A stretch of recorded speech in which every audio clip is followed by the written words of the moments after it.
आज मैं आपको अपनी जर्नी बताती हूँ जो कि एक विधवा से शुरू हुई, दूसरी शादी से डिवोर्सी तक की जर्नी है।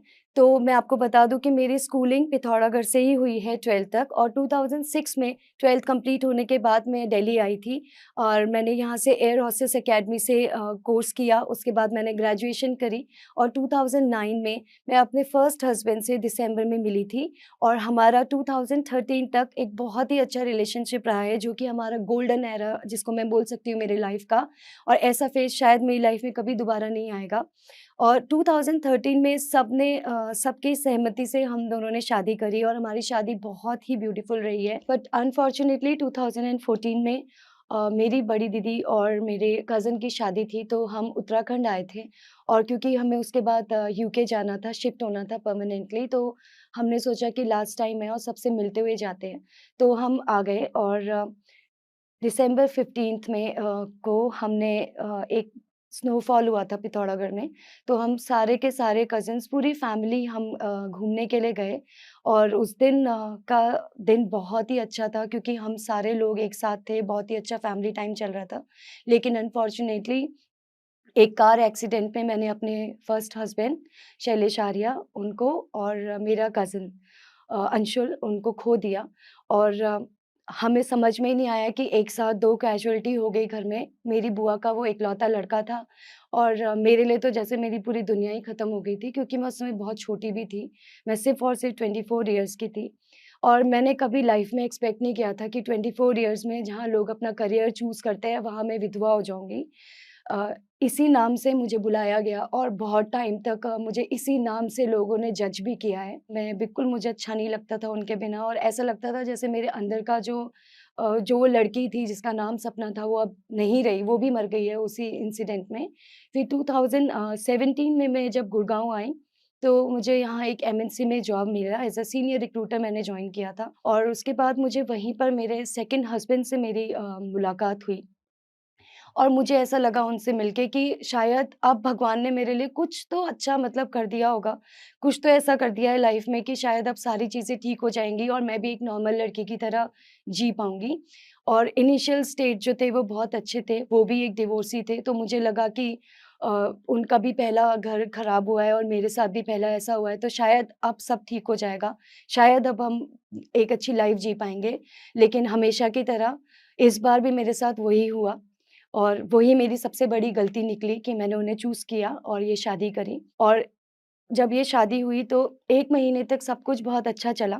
मुझे ऐसा लगा कि शायद भगवान को मुझ पे दया आ गई है और अब सब बहुत अच्छा हो गया है, लेकिन ऐसा हुआ नहीं। 2018 में जब उनकी मम्मी दिसंबर में यूएस से वापस आईं, तो मतलब मेरे बिल्कुल सब कुछ चेंज हो गया लाइफ़ में और मुझे कभी नहीं पता था कि मेरे साथ भी ऐसा हो सकता है। मतलब हम ये सारी चीज़ें सिर्फ़ स्क्रीन पे देखते हैं या सीरियल्स पे देखते हैं और मुझे ऐसा नहीं पता था कि ये चीज़ें मेरे लाइफ़ में भी रियल में होता है, ये चीज़ें मुझे नहीं पता था। पर जैसे ही वो आईं, उन्होंने आते ही मुझे क्योंकि मैं लोअर कास्ट को बिलॉन्ग करती हूँ, मैं एक एससी कम्युनिटी को बिलॉन्ग करती हूँ, तो उन्होंने मुझे आते ही ये सब शुरू कर दिया कि तुम ये मत किया करो, तुम मंदिर में मत जाया करो, तुम ऐसा मत करो, ऐसे मत उठो, ऐसे मत बैठो। मुझे लगा कि नॉर्मल है, थोड़े दिनों के बाद वो ठीक हो जाएँगी, मैं अपना बॉन्ड उनसे ठीक कर लूँगी, पर कभी ठीक कुछ हुआ ही नहीं।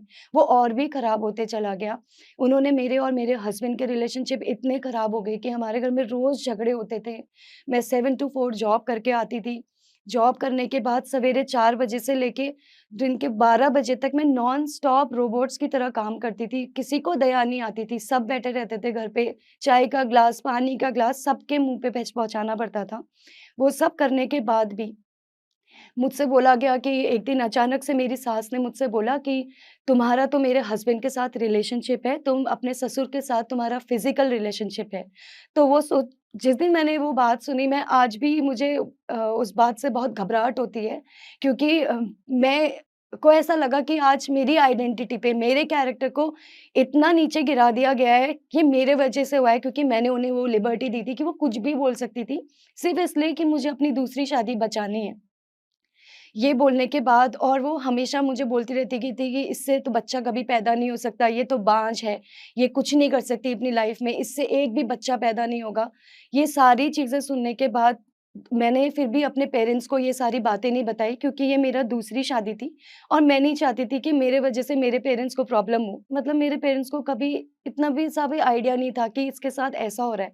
लेकिन वो भगवान का गिफ्ट ही है कि एक दिन मेरे सास और मेरे ससुर ने मेरे पेरेंट्स को कॉल किया रात के 8 बजे जब मैं ऑफ़िस में थी और मेरे पेरेंट्स को फ़ोन करके बोला कि ये मेरे अंडरवियर नहीं धोती है। मतलब मेरे ससुर जी ने मेरे मम्मी को फ़ोन करके बोला कि ये मेरे अंडरवियर नहीं धोती है, ये कपड़े नहीं धोती है, ये खाना नहीं बनाती है। और मैं वो एक सारा काम करती थी जो एक बहू से एक्सपेक्टेड होता है। मतलब आपकी जो बेटियाँ हैं वो घर आ रही हैं, वो हर सैटरडे संडे घर आते थे। उनके पूरे अ, इन-लॉज़ को खाना खिलाना, बर्तन धोना, सारी चीज़ें। मतलब सैटरडे ऑफ होता था मेरा, लेकिन सैटरडे मेरे लिए फुल टाइम वर्किंग होता था।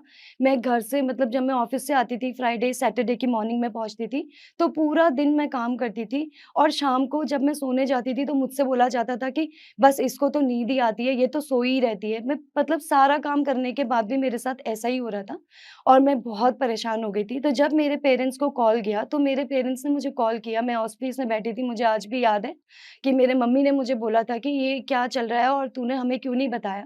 पर उस दिन मुझसे रहा नहीं गया, मैंने उनको हर एक-एक छोटी से छोटी बात भी बता दी क्योंकि मुझे ऐसा लगता था कि शायद अब मैं क्योंकि मुझे इतने थ्रेट्स मिलते थे कि हम तुम्हें मरवा देंगे, हम तुम्हें गायब करा देंगे, तेरी लाश तक नहीं मिलेगी, तू मतलब तेरे घरवाले तेरी बॉडी नहीं पहचानेंगे, हम तुझे ऐसा कर देंगे, हम गुड़गाँव से तुझे गायब करा देंगे।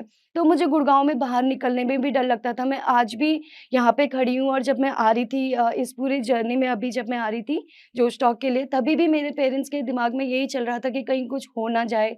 अभी भी मुझे डर लगता है इस बात से और इतना कुछ हुआ और उसके बाद फिर जब ये सारी चीज़ें चल रही थी, तो जब मेरे पेरेंट्स फिर गुड़गाँव आए देखने के लिए कि क्या हुआ है, जब उन्होंने ये सारी चीज़ें देखी और उनको भी बहुत अजीब-सा लग रहा था, तो उन्होंने जैसे-तैसे करके मेरे हस्बैंड को कन्विंस किया कि आप लोग गाज़ियाबाद शिफ्ट हो जाओ और इसी ड्यूरेशन में हम गाज़ियाबाद शिफ्ट हो गए। तो मुझे नहीं पता था कि चीज़ें शुरू होने से पहले ही ख़त्म हो जाएँगी। मतलब वहाँ तो ऐसा हो गया कि मैं सँभाल ही नहीं पाई, मैं अकेले रह के भी नहीं सँभाल पाई क्योंकि हर दिन फ़ोन पे टॉर्चर हर दिन पे फ़ोन पे टॉर्चर, तूने ये कर दिया, तेरी बीवी ने तुझे हमसे अलग कर दिया, तेरे ससुराल वालों ने तुझे सिखा दिया, ये सारी चीज़ें और इतनी ज़्यादा बढ़ गई कि मतलब मैं कुछ नहीं कर पा रही थी। मैं बिल्कुल मुझे समझ ही नहीं आ रहा था कि मैं क्या करूँ? फिर उसके बाद 2020 शुरू हुआ, तो जनवरी में मुझे पता चला कि मैं प्रेग्नेंट हूँ। तो मैं बहुत खुश हुई, मुझे लगा अब एक बच्चा आ जाएगा, लाइफ़ सॉर्टेड हो जाएगी, लाइफ़ बहुत ईज़ी हो जाएगी, शायद अब सारी चीज़ें सही हो जाएँगी। लेकिन फिर मैं हार गई। फिर मेरी प्रेगनेंसी मतलब लोगों का फर्स्ट प्रेगनेंसी लोगों का ड्रीम होता है, माँ बनने का पूरी जर्नी एक ब्लेसिंग्स होती हैं, बट वही मेरे लिए सबसे बड़ा कर्स निकल गया क्योंकि जैसे ही मैं प्रेग्नेंट हुई, तो इन सबको ऐसा लगा कि जो इन्होंने मुझसे बोला था कि ये प्रेग्नेंट नहीं हो सकती है, तो ये प्रेग्नेंट कैसे हो गई?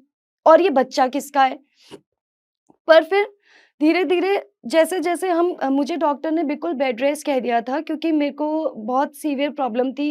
मेरे को मिसकैरेज हो सकता था, इसलिए डॉक्टर ने मुझे बोला कि आपको कंप्लीट बेड रेस्ट चाहिए। तो मैं 3 महीने का मुझे बेड रेस्ट सजेस्ट हुआ था। मैं 3 महीने तक बेड रेस्ट पे थी कंप्लीट। लेकिन उसमें भी प्रॉब्लम थी कि काम नहीं करती है, कुछ नहीं करती है, इसका दुनिया में पहली बार ही बच्चा हो रहा है क्या? पूरे ब्रह्मांड का बच्चा यही पैदा करने वाली है क्या? इसको हो क्या गया है? ये तो पूरा दिन लेटी रहती है। हमारी बेटियों के भी बच्चे हुए, उन्होंने तो कभी ऐसा नौटंकी नहीं किया। ये सब करके फिर वही शुरू हो गया, वही काम करना, सब कुछ करना। फिर सबसे बड़ा ट्रॉमा शुरू हुआ जब लॉकडाउन लगा। लॉकडाउन लगा और वो 24 घंटे मेरे साथ रहने लगा क्योंकि वो वैसे ऑफ़िस जाता था तो मुझे दिन का टाइम मिल जाता था, मैं थोड़ा ब्रीथ इन कर पाती थी। पर उसमें भी ऐसा था कि वो हर 5 मिनट में कॉल करता था, "क्या कर रही है? क्या खा रही है? क्या किया तूने?"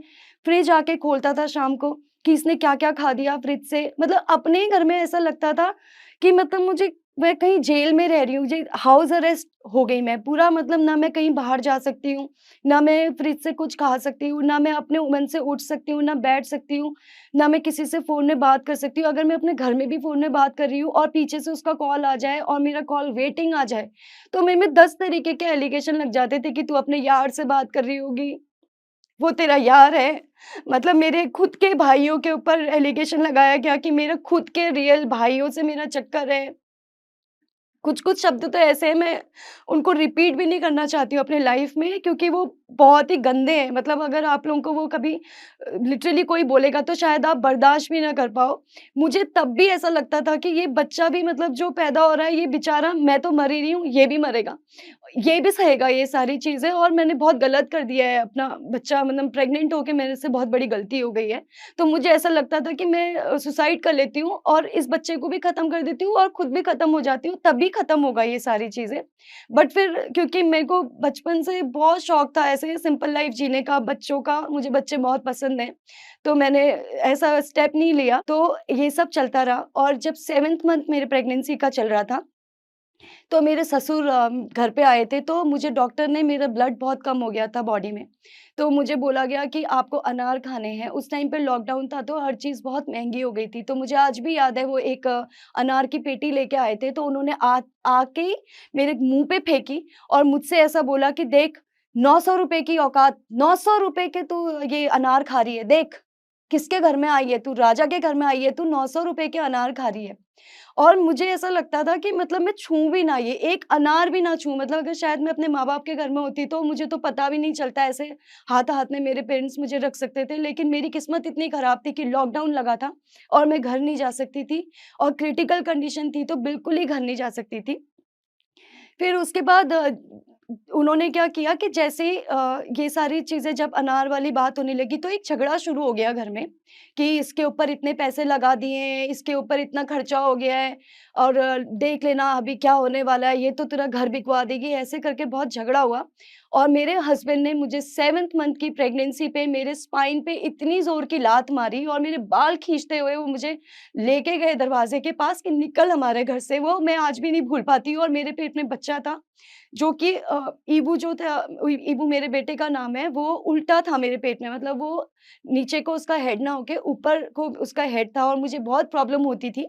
उन्होंने मेरे बाल खींचते हुए मुझे दरवाज़े के पास लेके गए और इतनी ज़ोर से मेरे कमर पे उन्होंने लात मारी कि मेरा 8th मंथ के स्टार्टिंग में, मतलब 2-3 दिन ही हुए थे मुझे 8th मंथ लगा हुआ, मुझे प्रीमैच्योर डिलीवरी हुई।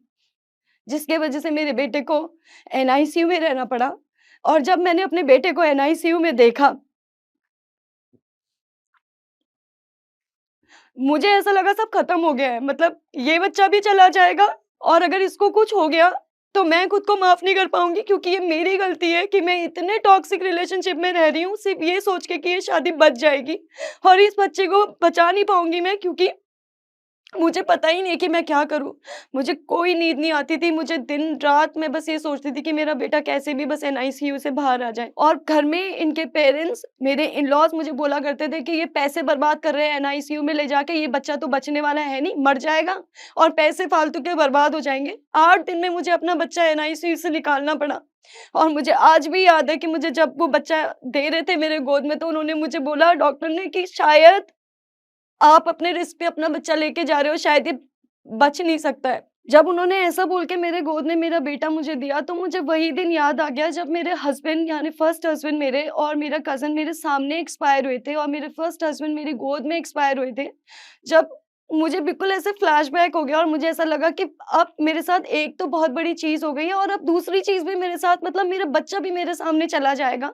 ये सोच-सोच के मेरा, मतलब मैं 3 महीने सोई नहीं हूँ, मतलब लिटरली मैं क्योंकि इबू प्रीमेच्योर था, तो वो रोता नहीं था, वो बहुत कम रोता था और वो सोया रहता था, तो मुझे लगता था कहीं नींद ही नींद में उसको कुछ हो जाएगा, तो मैं क्या करूँगी? तो मैं रात भर सोती नहीं थी, मैं उसी के पास बैठी रहती थी, उसको ही देखती रहती थी कि कहीं कुछ हो ना जाए।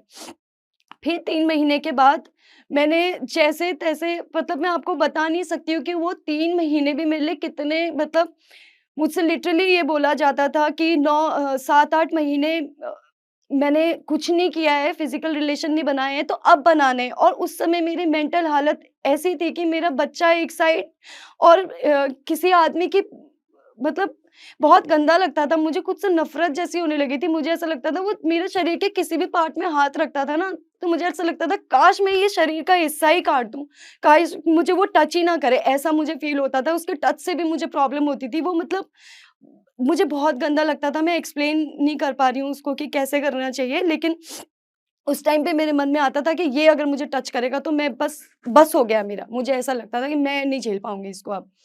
फिर मैंने 3 महीने को जैसे ही इबू को हुए 29 अक्टूबर, वो जो 25 अक्टूबर से लेके 29 अक्टूबर जब मैं गाज़ियाबाद से पिथौरागढ़ वापस जा रही थी, वो दिन मैं कभी अपनी लाइफ़ में नहीं भूल सकती हूँ, क्योंकि मैंने वो सब किया जो उसने मुझसे कहा था कि वो मुझे उत्तराखंड पहुँचा दे बस, कि एक बार वो मुझे मेरे माँ-बाप के घर में पहुँचा दे।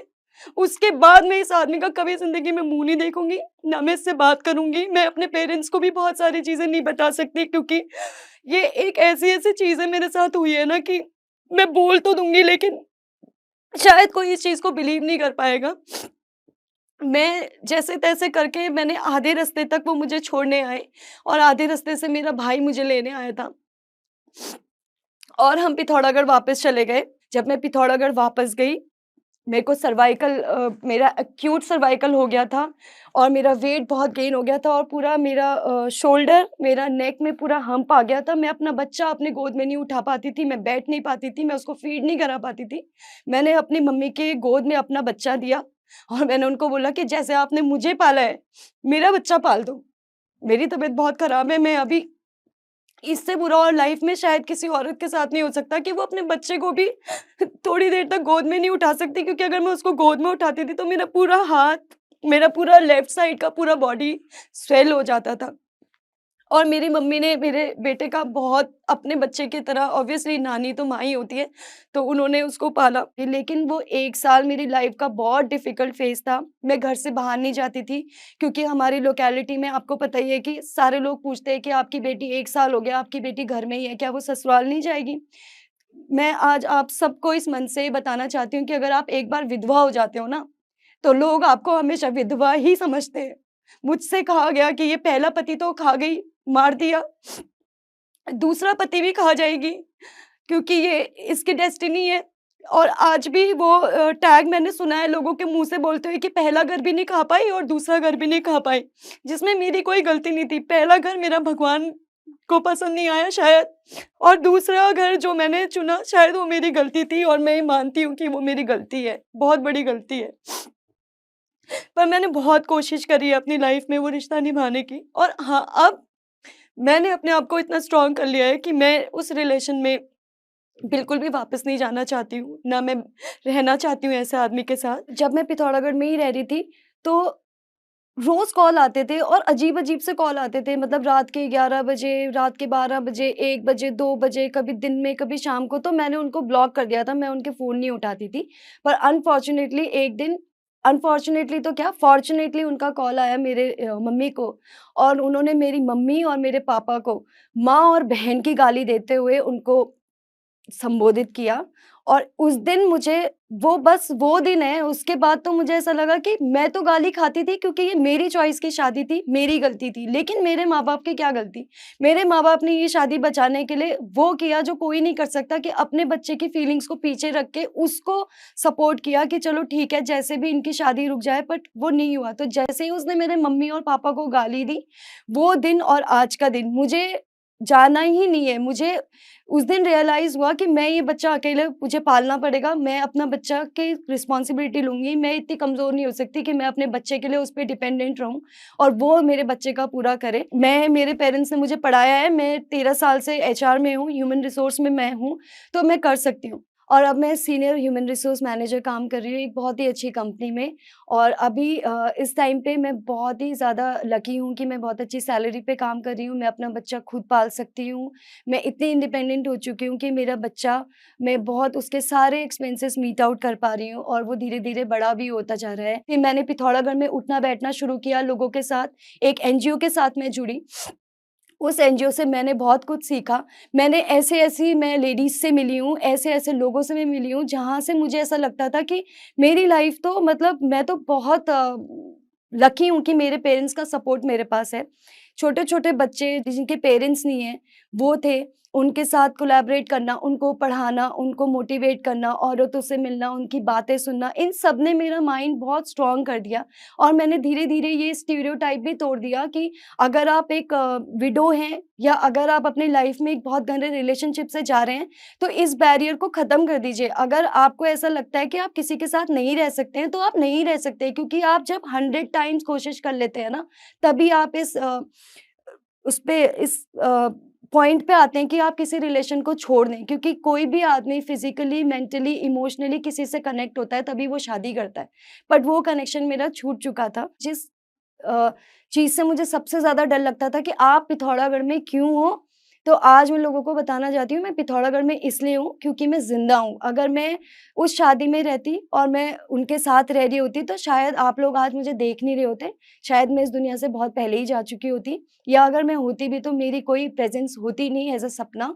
तो मेरे को, मैं इस चीज़ के लिए बहुत थैंकफुल हूँ अपने पेरेंट्स के लिए कि वो मेरी पूरी बैकबोन, मेरी पूरी जर्नी में मेरे बैकबोन की तरह रहे हैं। और मैं आप सबको एक बात बोलना चाहती हूँ कि जितनी भी लड़कियाँ पढ़ी-लिखी, सारी लड़कियाँ जो भी एजुकेटेड है या नहीं भी आप एजुकेटेड हो, तो प्लीज़ आप इस चीज़ को ज़रूर रियलाइज़ करो। अगर आपके साथ कोई गलत चीज़ हो रही है, तो सबसे पहले तो आप उसको इग्नोर मत करो, क्योंकि हम लड़कियाँ ऐसे ही करती हैं। हमें ऐसा लगता है कि कोई बात नहीं, ऐसा तो सबके साथ होता है, ये बहुत नॉर्मल है और आप चलते रहते हो। बट कोई भी चीज़ आपके साथ अगर बहुत ज़्यादा हो रही है, तो आप पहले एक पॉज़ लो। आप सेल्फ रियलाइज़ेशन करो कि क्या ये उस एक्सट्रीम पे, मतलब क्या ये उस एक्सटेंट पे हो रहा है कि आप उसको सह सकते हो। अगर आप उसे नहीं सह सकते हो ना, आप उसे वहीं कट डाउन कर दीजिए। अगर वो रिलेशनशिप है तब भी। आप 1 रिलेशनशिप में फेल हो सकते हो, 2 में हो सकते हो, 3 में हो सकते हो। लेकिन जो आपका अपने आप से रिलेशनशिप है, अगर आप उसमें फेल हो रहे हो ना, तो आपसे बड़ा फेलियर इस दुनिया में और कोई नहीं। तो वहाँ सक्सीड हो जाइए। अपनी अपनी बॉन्डिंग, अपने अपने इमोशंस के साथ अपने आप से अपनी बॉन्डिंग बहुत स्ट्रॉन्ग कीजिए और हेड स्ट्रॉन्ग होके चलिए। लोगों का परसेप्शन सिर्फ़ 1 मिनट में बनता है और 1 मिनट में ख़त्म भी हो जाता है, और ये मैंने अपनी लाइफ़ में देखा है। मैं पहले बहुत अच्छे से मैं आपको बता दूँ कि एक विधवा से दोबारा शादी करके, आज जिस विधवा नाम से मैं डरती थी, आज मुझे उस विधवा शब्द से प्यार हो चुका है कि मैं किसी की विधवा रहना ज़्यादा बेटर फ़ील कर रही हूँ किसी की बीवी होने से। तो आप, ये परसेप्शन है, जब मेरा खुद का परसेप्शन मेरे लिए चेंज हो गया है, तो शायद आपका भी परसेप्शन दुनिया के लिए चेंज हो सकता है, और लोग क्या कहेंगे इससे कोई फ़र्क नहीं पड़ता है। जो आप जिस चीज़ से गुज़र रहे हैं ना, वो सिर्फ़ आप जानते हैं। तो अपने बेटर उसके लिए खुद ही काम कीजिए और अच्छे से अपनी लाइफ़ को एन्जॉय करके जिए।